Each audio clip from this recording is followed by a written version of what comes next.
Have you ever wondered why the more we have, the less happy we truly feel? It is the great modern paradox that often leaves us hollow. We chase after shiny objects, believing they will bring us joy. Yet often we find ourselves surrounded by wealth, but drowning in a deep, silent loneliness. Look at the world around you. Some have everything yet feel nothing, while others possess so little but their lives are overflowing with genuine, heartfelt warmth. Possessions can fill our houses, but they cannot fill the space within our souls. This is the story of three brothers and their search for meaning. Today we explore the hidden secret of the human heart. Let us journey into a world where wishes come true, but at a very heavy price. Long ago, in a village where the soil was as dry as bone, lived three brothers who dreamed of escaping their life of endless, grueling labor. The eldest was strong and bold, his muscles hardened by the sun, but his heart was filled with a burning desire to own the world. The middle brother was clever and ambitious, always watching the sky, dreaming of the day he would command others and hold the reins of power. The youngest was quiet and observant, finding beauty in the smallest things, even as he shared the heavy burdens of his two older, restless brothers. One cold night, as the fire flickered low, they spoke of the mystical forest that lay beyond the hills, a place where legends said spirits lived. They decided that they could no longer endure the poverty and struggle of their village. They would seek the forest and demand a better destiny. Entering the mystical woods, they felt a strange energy in the air. The trees seemed to whisper secrets as they moved deeper into the unknown. In the heart of the forest, they found a tree so old that its roots seemed to hold the earth together, radiating a pure, celestial light. Suddenly, the forest spirit appeared before them. Its voice was like the rustling of leaves and the flowing of water, calm yet incredibly powerful. The eldest brother stepped forward first. He asked for a mountain of gold, enough to buy every kingdom and never know the sting of hunger again. With a wave of the spirit's hand, gold cascaded like a waterfall. The brother laughed, his hands clawing at the treasure he had always craved.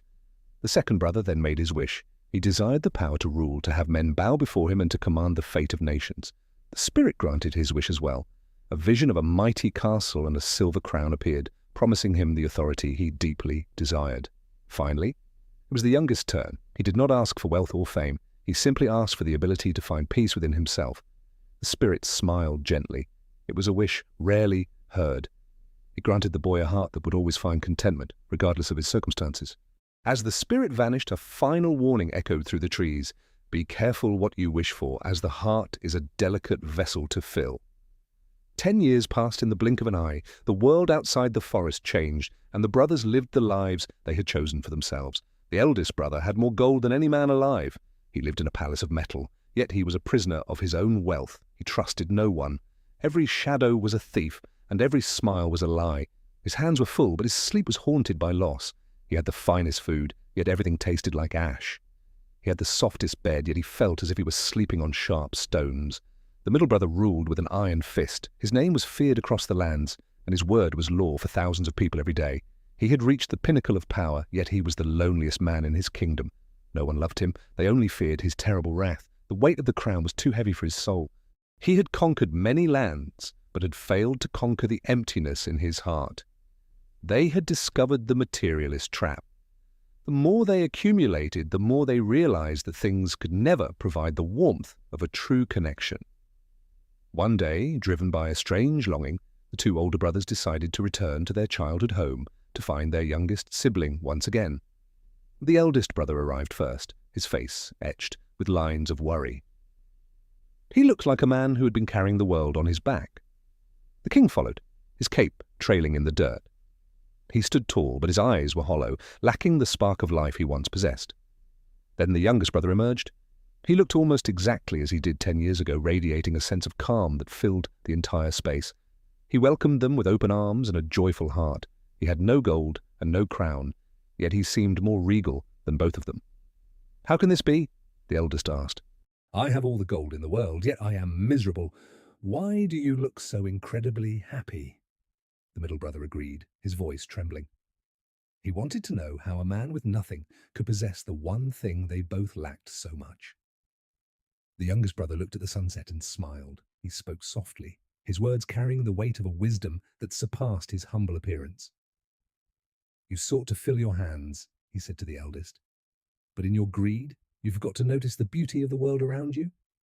You sought to lead others, he said to the middle brother, but you built walls of fear instead of bridges of love and mutual respect. He explained that happiness does not come from what we take from the world, but from how we appreciate what the world has already given us. Gratitude is the water that turns the desert of our hearts into a garden, he whispered. Without it, even a palace feels like a tomb. The eldest brother looked at his hands. For the first time, he saw them not as tools for grabbing, but as instruments for giving and helping. The middle brother felt a weight lift from his shoulders. He realized that the greatest power was the power to be content with just enough. They sat together as brothers once more.